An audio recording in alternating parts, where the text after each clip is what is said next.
President Volodymyr Zelensky meets with President Joe Biden on historic visit to the White House. Volodymyr Zelensky's US visit will be his first known trip outside Ukraine since Russia's invasion began in February.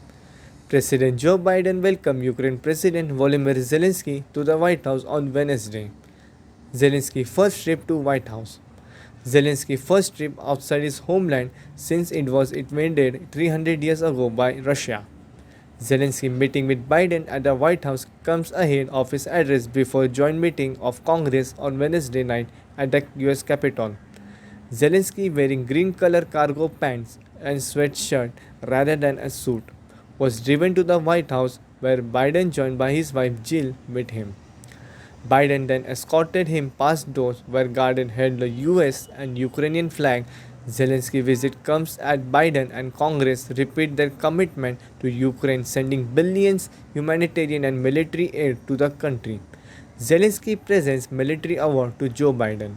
Inside the Oval Office, President Zelensky said it was a great honor to be back at the White House before he thanked the US continued support. President Zelensky then presented US President with a Ukraine Cross awarded to the Ukrainian soldier for a military merit as a further show of gratitude. President Biden thanked President Zelensky for the honor and said the soldier gift would be a joint with us a US command coin. Well, Mr. President, it's good to have you back.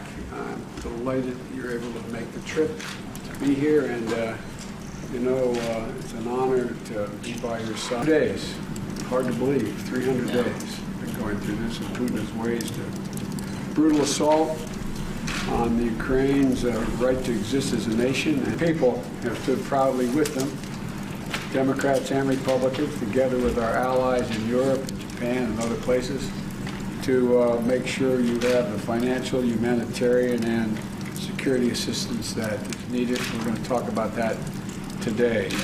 Thank you so much, Mr. President. Great honor for me to be here. Dear journalists, I thank you so much for the invitation. I really wanted to come earlier. Mr. President knows about it, but I couldn't do it because the situation was so difficult. And now, if I came, that we control the situation, and because of support. And first of all, because of your support, and I understand that we have very important topics, and we'll discuss them, everything, so many challenges in Ukraine, in Europe, in the world. To a very brave president. And I want to give you that is the cross for military merit. That is one. Oh, God love you. Yes, that is from him, and I have the list. He wrote the list. Yes, I didn't read, Mr. President. I can't read. It's in Ukrainian language, but here the translation. It's from him. And his name is, I have his name, I could contact him? Yes. Pavlo. Pavlo. Так. Well, undeserved, but much appreciated. Thank you. Thank you. Thank you. He said that many his brothers, this system saved. So thank you very much. Well, we have a tradition here, and I will give it to him. My son, who fought in Iraq, they have what they call a command coin. You've seen those. Zelensky addressed US Congress. Ukraine President Volodymyr Zelensky delivered a historic speech before a joint meeting of Congress on Wednesday night. The address, which crossed rough 23 minutes, marked the first time foreign leader addressed Congress during wartime since Winston Churchill did so in 1941 during World War II. Zelensky entered a packed House chamber Wednesday night with lawmakers from both party and chamber cabinet officials, the US ambassador to Ukraine coming together to view the president's historic speech. The chamber erupted in a standing ovation, with Zelensky shook hands with a number of lawmakers while walking down the aisle towards the dais. The applause continued while the Zelensky arrived to the microphone, stretching for roughly 3 minutes, at a point when attendees were still clapping. Ukraine didn't fall. Ukraine is alive and kicking. Russian tyranny has lost control over us.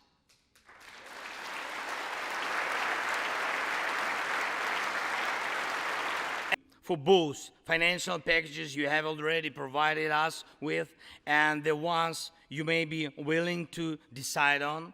Your money is not charity. It's an investment in the global security and democracy that we handle in the most responsible way. Zelensky Pelosi exchange flag. Ukraine Volodymyr Zelensky gave House of Speaker Nancy Pelosi and Vice President Kamala Harris a Ukraine flag signed by soldiers on the front line. Mr. Zelensky finished speaking to Congress with a blue and yellow flag unfurled behind him. Ms. Nancy Pelosi gifted Volodymyr Zelensky the American flag that flown over the Capitol Hill on Wednesday. Mr. Zelensky accepted the flag carried. It has excited the House of Chamber to a standing ovation from both the parties. US sending 1.8 billion Ukrainian military aid. The Biden administration will send 1.8 billion in military aid to Ukraine in a massive package that will first include Patriot missile battery and precision-guided bombs for their fighter jets. The package, which is expected to be announced on Wednesday, will include about 1 billion in weapons from Pentagon stock for another 800 billion in funding Ukrainian security assistance, which funds training and weapons. Kremlin misrounds to Zelensky visit to US. The Kremlin said Thursday that Washington and Kyiv were turning into a deaf ear to Russia concern following historic visit to Ukraine President Volodymyr Zelensky to the United States. Dmitry Peskov, Kremlin spokesperson, told reporters, "We can say with regard that so far neither President Biden nor Zelensky have said even a few words that could be perceived as potential red lines to listen Russia concern. This suggests the United States is continuing its line to de facto fighting an indirect war with Russia to the last Ukrainian soldier." We see that, in fact, that the United States and other countries are following the path of constantly expanding the range and raising the technical levels of the weapons that they supply to Ukraine. This does not contribute to the speedy settlement of the solution, but vice versa. This cannot prevent the Russian Federation from achieving its goals in the course of a special military operation, but this leads to the fact that, unfortunately, the suffering of the Ukrainian people will continue longer than they might otherwise.